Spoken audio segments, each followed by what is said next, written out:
Sur la place rouge de Moscou, des soldats français défilent parmi les Russes.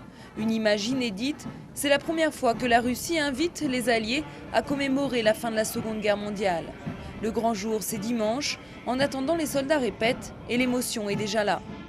Et les frissons qui s'emparent de... On ne peut pas maîtriser. L'émotion, elle apparaît partout, on est tremblant, mais c'est extraordinaire. Les 72 Français viennent du régiment Normandie-Niemen, un régiment bien connu en Russie car il a combattu aux côtés de l'armée soviétique sur le front de l'Est pendant la guerre.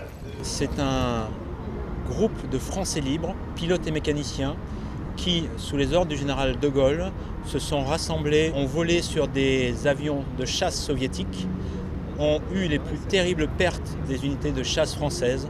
En dehors des répétitions, les Français assistent à des cérémonies comme dans cette école de Moscou. Ici, ils sont encore tout un symbole, celui du courage, mais aussi celui de l'amitié franco-russe. Les vétérans se souviennent de ces jeunes pilotes venus les aider. On était encore en train de se battre à Stalingrad et des pilotes sont arrivés. C'était des as. Je les considérais comme des vrais patriotes. Je les respectais beaucoup et je les respecte encore. Je les remercie. Pour ces soldats français, le plus émouvant, c'est le silence avant la parade, avant le début de l'hymne russe et avant le fracas des pas sur les pavés de la place rouge.